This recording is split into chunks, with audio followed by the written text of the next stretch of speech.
I've been taking some classes with you, as you know, and I've gotten a lot out of that. And I've also taken, well, there's sort of 3 specific main kind of meta things that I've taken from that I have then gone on to use with my students as well, and noticed a very big improvement in myself, in my performance, and in my students' performance. So those 3 things that were sort of revolutionary to me is, and I mean, it sounds ridiculous, but breathe. That's number 1. So I don't know if you know, but you have this really awesome habit as a teacher, and I haven't seen it very often, that before we do a performance in our workshop classes and we've all got our cameras off, you'll say to us, right, I just want you to breathe and turn on your camera when you're ready. Just, it's very affirming, you know, because very often we feel like we're kind of bang, bang, bang, you know, on. And then we just get this reassuring voice that just says, now remember to breathe before you start the scene. Yes. Yeah. And it's really helped, like it's really helped. And it's made me really notice too with my students when they're really starting, you know, shoulders are raised, they're starting to get sort of tense and stuff. And then I just go, okay, remember to breathe. You know, so breathe from Steve. That's number 1. Breathe from Steve. That could be like a brand or something. Fragrance? A new fragrance by Calvin Klein? Yeah. A new fragrance by Calvin Klein? Breathe with Steve. So, so the first one was breath. So, like, how have you realized that that's so important? Just taking that breath. Scotty Watson, who was my teacher, I believe he's quoting somebody else though, Carol Fox Prescott, who basically and I'm not quoting verbatim, apologies to the 2 of you, but it's something along the lines of that the breath is the gasoline to the fire of your emotions. Okay. So there's that. And then also continuing on that line of thought is I read somewhere, I couldn't tell you, I read it somewhere, learned it from someone, that basically holding the breath is a natural self-defense mechanism that all human beings have. It probably comes from way back in evolution during the idea of fight or flight responses. So if we really, really look at the animal kingdom now, most prey animals, when they feel threatened, they freeze. Mm. We hold our breath, we freeze because, to me, in my head, it's camouflage. Yeah. If I don't move and I don't do anything, nobody can see me. So we naturally do this. We naturally hold our breath, we freeze. Yeah. So one problem with this is if oxygen is the fuel for our brain, and if we need our brain in order to take in what's around us, we are cutting off the source of our power by not taking a breath. By not acknowledging, oh, I'm holding my breath. And as soon as you take that breath, everything becomes easier. For those of you who have ever done public speaking and you are petrified of it, but you had to do it. If you've ever had the moment where you're going, and then you just take a breath and everything just kind of relaxes a little bit, and then you're able to go. You know what to say next. You know where to move next. You know what's coming up. And it's because you're breathing. Yeah. You're fueling that. Yeah. Beautiful. Love it. Love it. So number 2 is, and this is, I've named this as well, the 4 magic questions for improv growth. Okay. This is what I've named them. Okay. But they're your 4 questions, and they've been revolutionary because I think, like, I don't know you that well, but I feel like perhaps you're coming at improv from a similar kind of perspective as me, with the sense that learning comes from reflection, you know, and I think you totally, like, and I are on the same wavelength with this. And when you said those questions, those 4 questions, that was such a simple, elegant way of taking that and putting it into questions that the students or me or whoever, anyone doing an improv, can ask themselves after the fact. Because you know what it's like improvisers I don't want to analyze anything, just start, it's in the moment, you know, and all that carry on, right? But in saying that, there is definitely a space and a time for reflection. And that was something I really got from you that hit home to me. I kind of already felt that, but you were able to put it into really good words. So that's the second one. Tell us the 4 and then sort of your take on what's important about each one. Okay, so the 4 questions. These questions, they weren't ever given to me. I think these were questions that I eventually formulated because I felt that these were the things that made me personally a better improviser when I was mindful about these things. And yeah, it's a checklist. It's not canon. It's not rules. It's not anything. It's going, well, did I do this? And if I did, good on me. If I didn't, how can I get to this? What was it about blank that I can do better for the next time? Self-reflection, self-evaluation is only helpful if you're honest with yourself. Yeah. Yep, 100% agree. And if you're honest with yourself, that means you're being truthful. So if I can be honest and truthful and I can bring that to the stage, holy cow. Holy cow. Like, look out. Here comes Lindsay. So the 4 questions, self-evaluation to yourself in your head, going down in order. Number 1, was I patient? Number 2, was I listening? Number 3, did I impose my will as the actor, as the player? Did I impose my will? Number 4, did I discover or invent? So can you just give us just quick thoughts on each of those from your perspective about why that's important? So was I patient? Really, the first 2 kind of couple with each other. Yeah. Was I patient is usually, was I listening properly? And not just listening with my ears, but with my entire body, head to toe, as well as my heart. You know, so when you are listening, you are usually not in a rush to do anything. So therefore, a direct side effect of truly listening is just being patient. Yeah. Not forced to move, not jumping ahead, but what's here, what's now, what's in this particular moment. When I say, did I impose my will? Imposing my own will, did I do something to the story that I thought, oh, this would be clever? Oh, this would be the way that I would tell the story if I were telling the story. Not that that's wrong, but to me, if you're telling the story, you're leading the scene. And if we're supposed to be building a scene together, I cannot impose my will as an actor, but I can impose the character's will. But the character's will, again, only comes through when you're listening and you're patient. Yeah. If my character wants to walk through the door, my character should walk through the door. It's not because I, as the player, said, I'm going to walk through this door.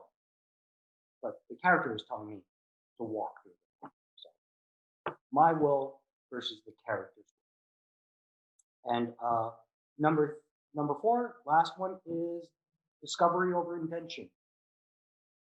Discovery over invention.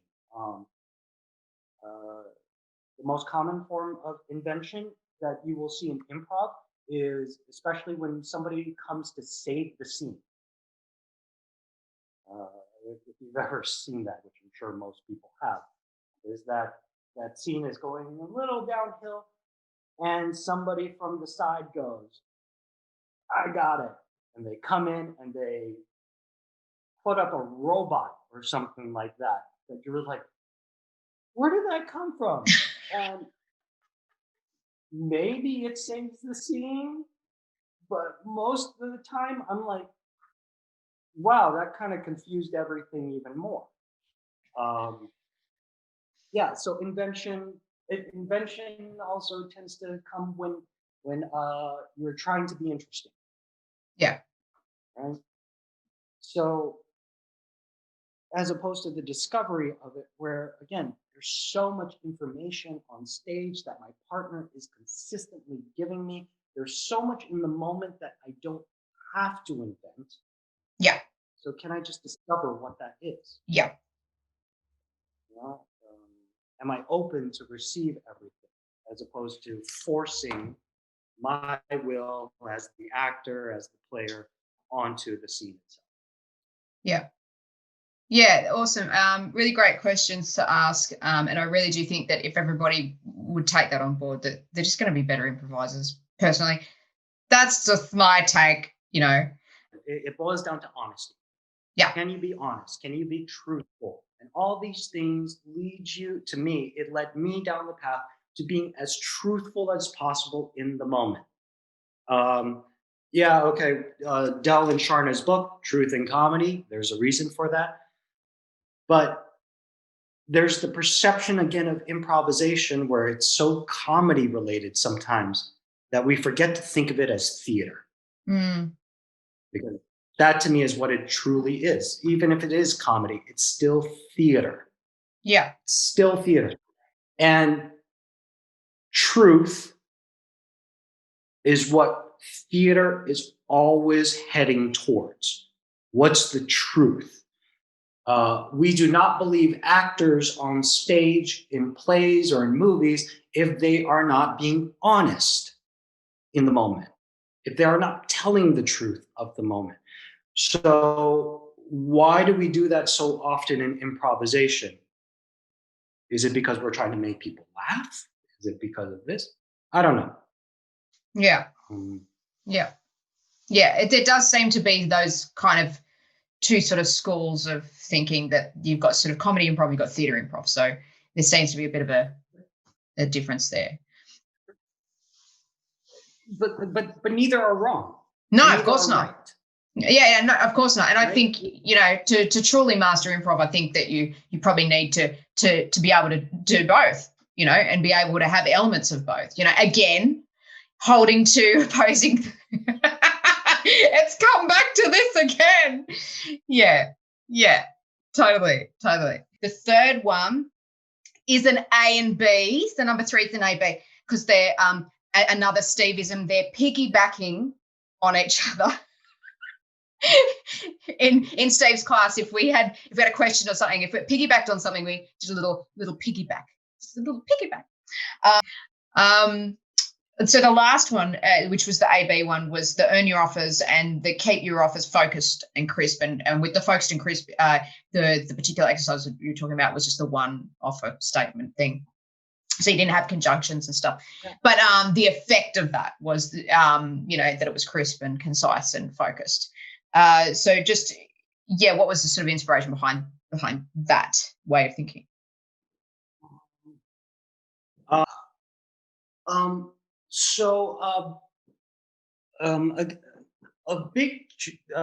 big part of who I am as a performer and as an improviser is really because that I did also study acting, traditional acting, and acting for film, as well as learning how to be an improviser.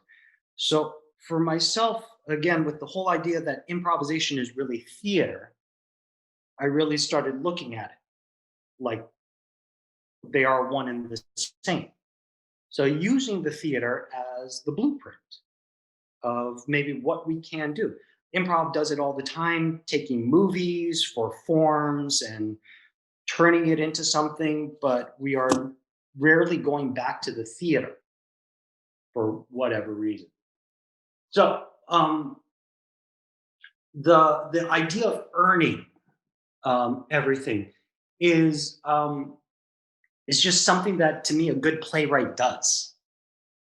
You know, they by the time the murder happens at the end of Act 2, the author has put in all the work beforehand so that I feel a very particular way about this person's death in that moment. Now, obviously, in improvisation, we don't have the luxury of a script beforehand.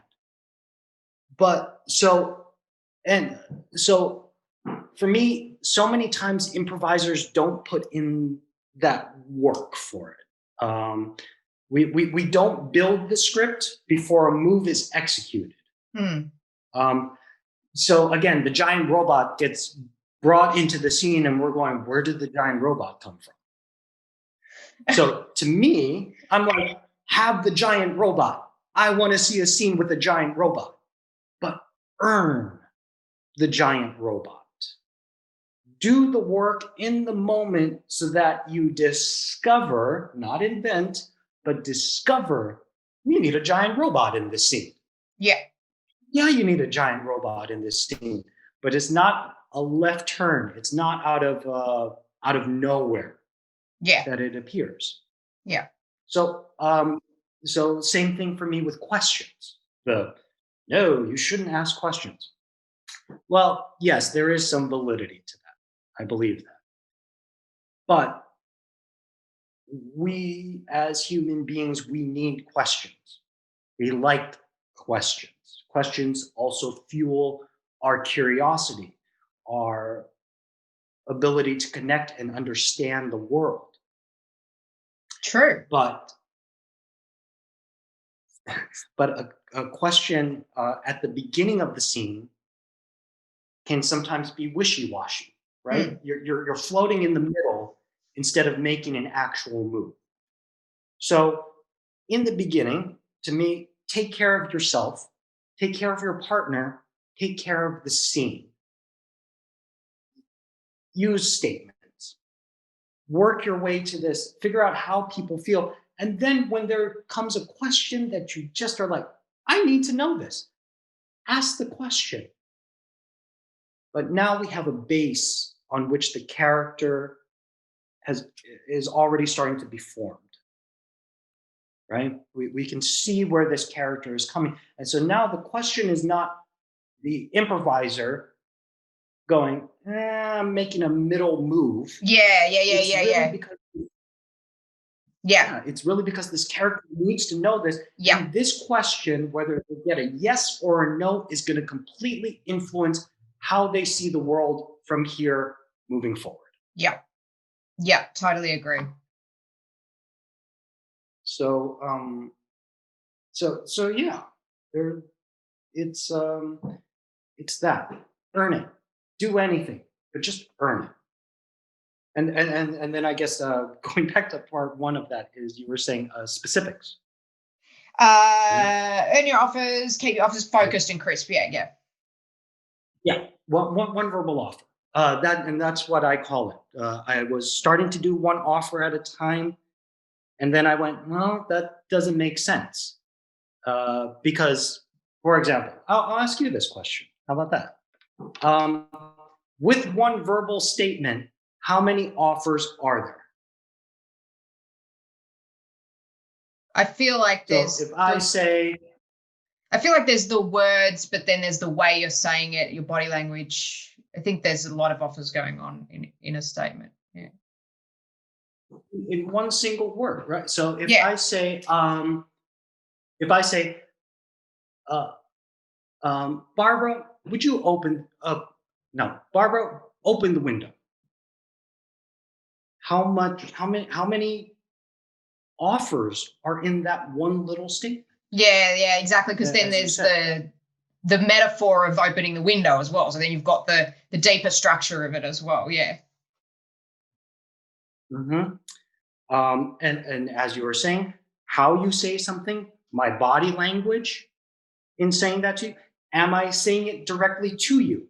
Am I Mm, saying it giving you my profile? Am I saying it looking at the ceiling? yeah, Every single move means something completely different. yeah, yeah, Right? So there is so much information in one verbal offer. And so for me, as soon as you hit a but, an or, an and, a conjunction, put a period right there. For those people who have studied with David Rosowski, it's really his work really influenced me on this point because right. but for him he's very much about listening to your breath. He's very much about listening to your breath. Your breath gives you a natural period, and I love that so much.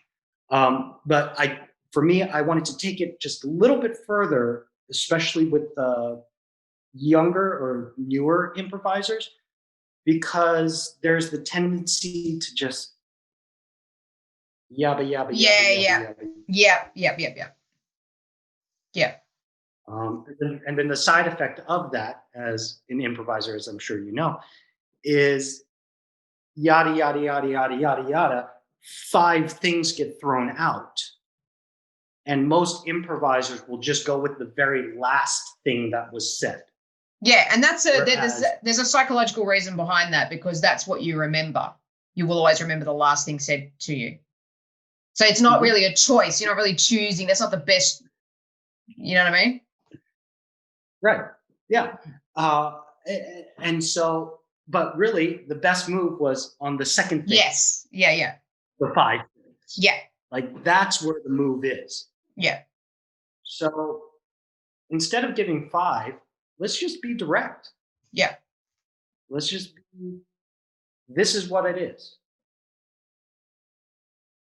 How plainly can I state it? And within that plainness, what can we cultivate? What can we discover? What can we explore? And I suppose, in a sense, with you just saying it, then I think it's just made me think too that by being plain like that and just saying it directly like that too, there is going to be less of a tendency to invent because you literally are discovering as you go because you're only just giving that amount of information. So it's not this and this and this and this and this where you're sort of inventing something that's going off on some tangent. So yeah, it makes sense. Yeah. It's yeah, it comes down to that, and I find it easier for people to figure out how they feel, like their own emotion in the Mm. moment when they're not going yada yada yada yada yada yada. Yes, yes, and now that you say that, I've kind of recognised. I've got one student in particular that's quite very extremely funny, great character, does great character, but very wordy, and he knew this was going to be hard. He knew this was going to be a hard exercise, but since that, his improv has just improved. Like I reckon 50%, maybe more. Like, and he goes, I just feel less pressure, you know. That's it. Yeah, Yeah. yeah. We yeah, relax. We put so much pressure on ourselves to be funny, to be creative, to be whatever. When really the best stuff comes when you're just being simple, True. simple stories. I think I'm Mhm. going to end the And I thing mean, on that. Oh, that's the line of the night. That's the line of the night. But no, I want to hear what you're going to say now. What was the no, conjunction? it's fine. Give me the conjunction. I was actually very curious to also really ask you is like how your experience with these, because you are the first person who has actually told me that they have been using some of these exercises, and Well, it doesn't mean people aren't doing it. It just means they're not giving you attribution. That's the only thing yeah, with improv. Like when I did my degree and I had to like cite everything, and then I was like in improv and it's like, oh, yes, someone's there, and I'm like, wow, I really wish people knew where shit came from. That would be helpful. So now, in that, I'm very sort of mindful about that. That's why I said to you when I said to you, do you mind if I use this exercise with my my people, I was mindful about that to tell them this came from, Stephen Thornton, da, da, da. So, and obviously, it came from you. And then there's obviously, we're always standing on the shoulders of giants, like we're always getting this from a synthesis of other stuff from other masters. But I think it is important if someone specifically says something to you and they do say that it's something that they have come up with or synthesized for themselves, I think it's important to give them credit for that. It's not possibly that people haven't been using it. It's just that I'm honest. But yeah. But yeah, so what was your question around that? Because I just completely came in and left a field there. No. I mean, my question was because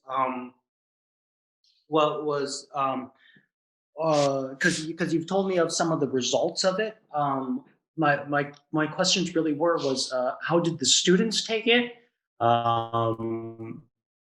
Did you feel any pushback? Was there anything that you yourself was going, this isn't quite working, and you slightly readjusted under the hood, or things like that? Again, I'm probably people have played this otherwhere. Not really, and not to this specificity.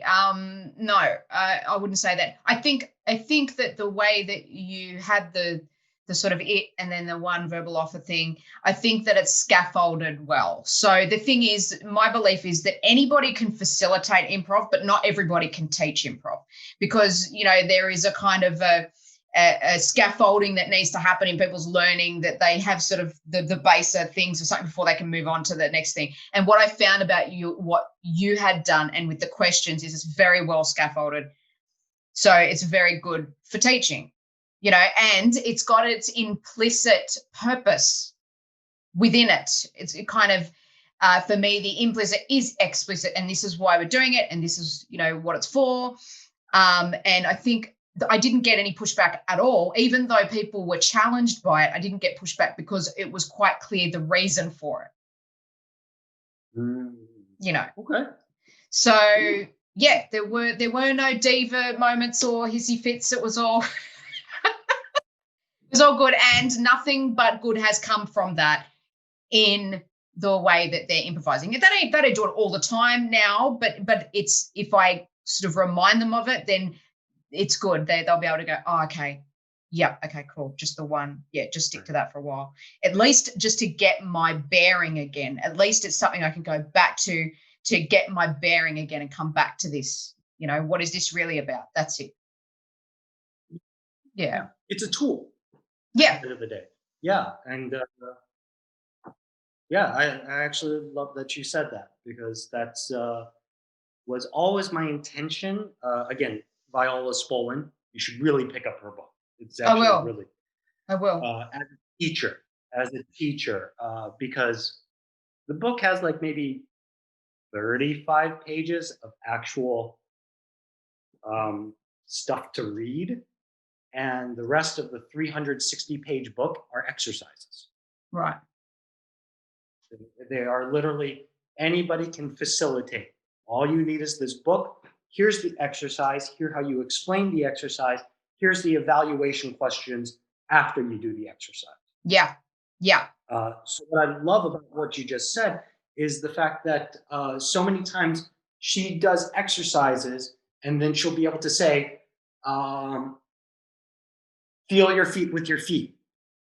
And the students know what that means, and they self-correct in the moment. Yeah. From that one little side coach. Yeah. Yeah.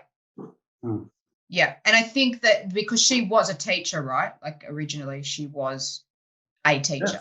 Yes. Yeah.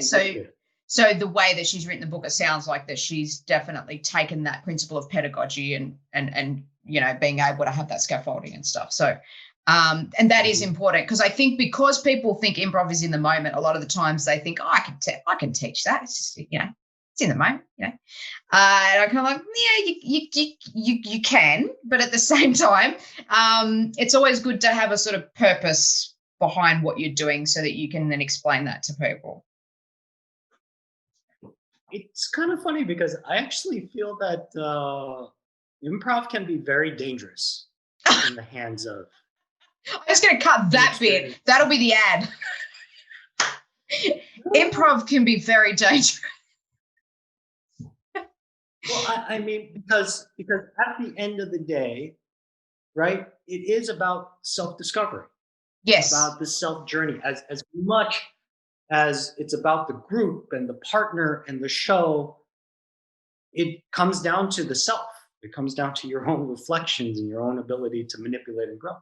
And so we said it earlier in this, that to me, at some point, it's about stripping away your defenses,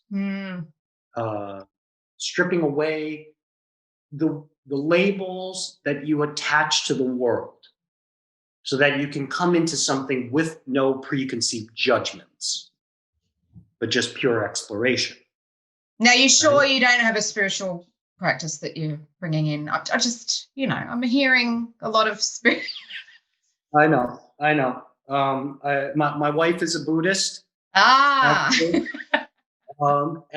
so there are many times where she'll be talking about something and I go, "You're just talking improv now." Yeah, exactly. Exactly. It's Buddhism, but it's fun. Yeah. Yeah. All the fun, none of the incarnation. Yeah. Yeah. But there is a parallel there. I think. You were saying that it can be dangerous in the wrong hands. Is how this started. It can be, as soon as, again, because if somebody's facilitating, that's one thing, right? Hey, let's do some short form games. Let's do this. This is how you play the games, blah, blah, blah.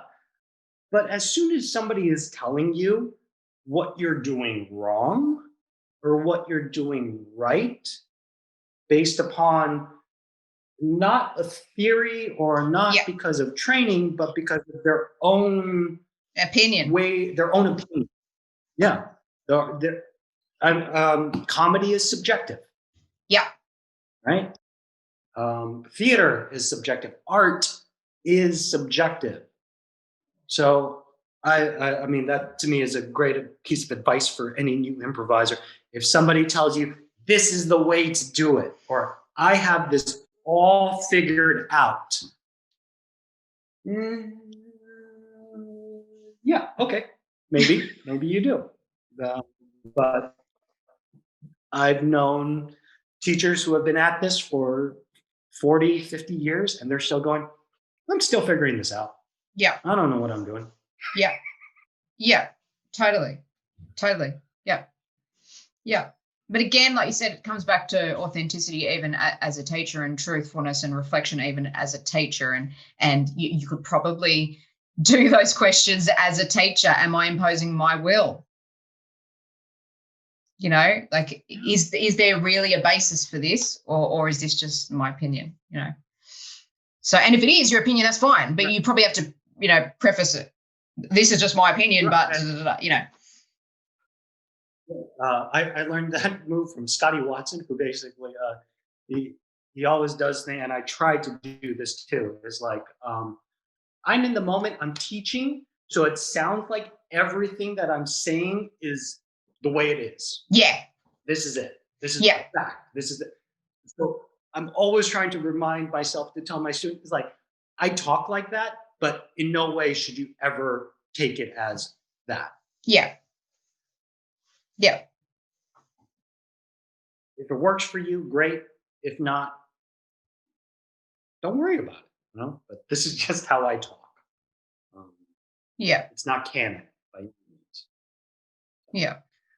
I don't know. How about you in that sense of self-reflection as a teacher? Everything, does that ever play in for you in the moment as a teacher? Sorry, it just cut out just a little bit there. Say that again.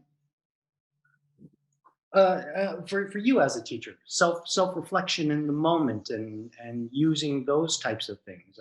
How does that play with your teaching?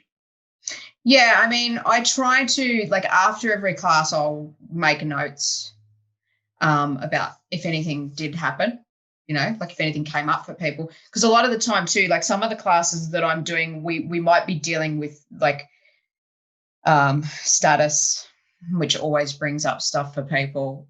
You know, the first time that and in Johnstone, like the way that I sort of learned it, this is kind of like a specific way they teach it, and like status is the number one most awesome thing ever, like as far as I'm concerned, because it's so ubiquitous. You know what I mean? Like we cannot get away from status. We're always playing status as people, you know?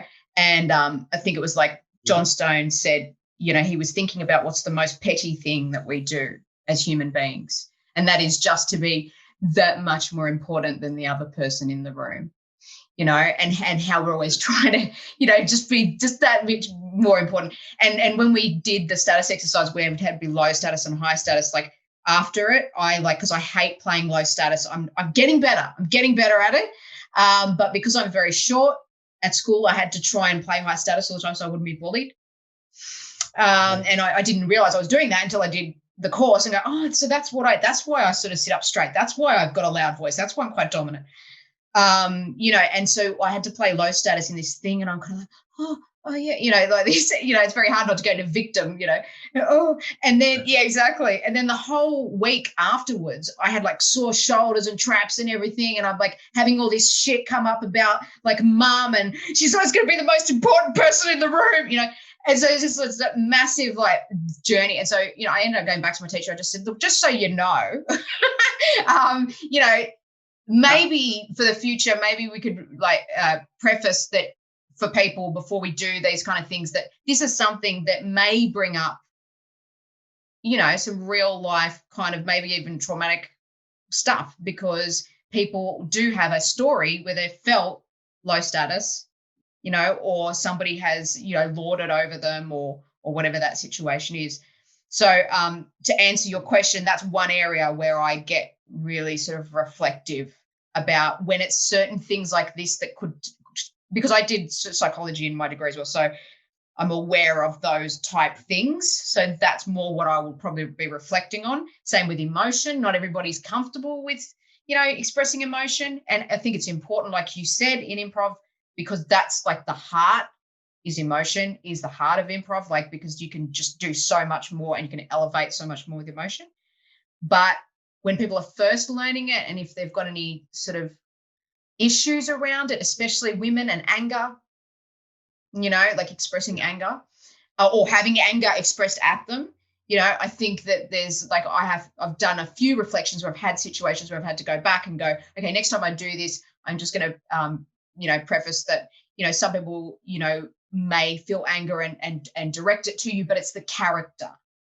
It's not the person, it's the character. So we're always safe, and we're in this sort of place where we have unconditional positive regard for each other, you know, and if that happens and you do feel that, that's fine.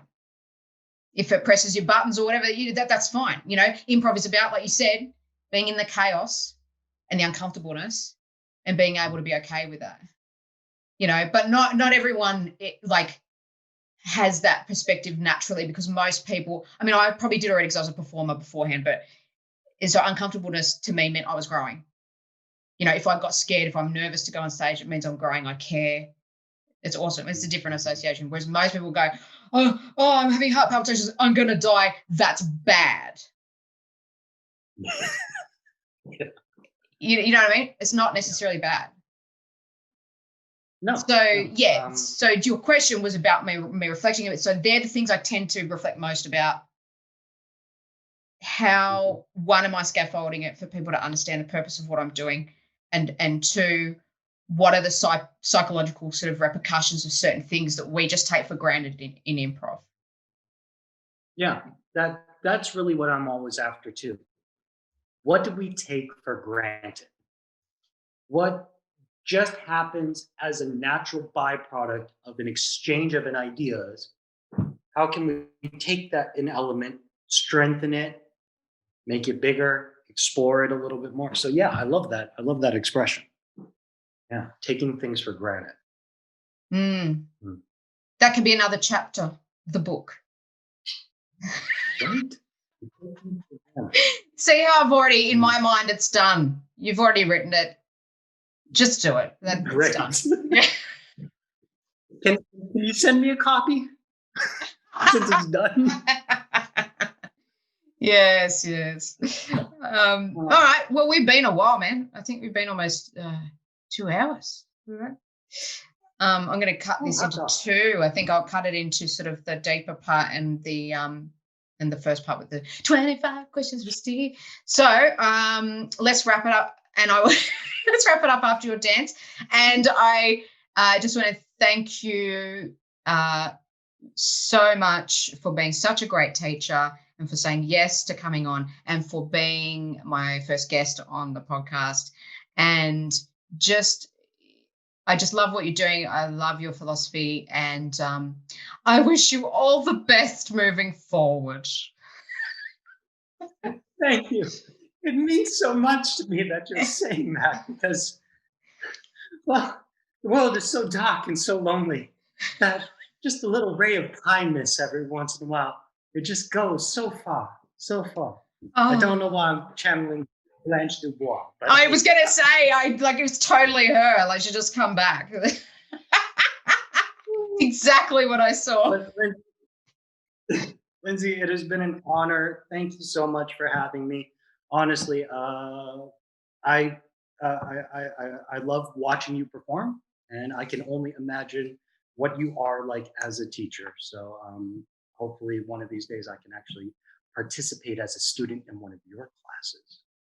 Oh, thank you. Thank you so much. And I'll see you soon, hopefully another class. And I'll order your book when it's ready. Yes, absolutely. I'll get on that. Yeah. Okay. Words are hard. That's the last piece of advice I'm leaving for all improvisers. Yes. Words are hard. Thanks, Lindsay. Thank you very much, Steve Thornton. Yeah.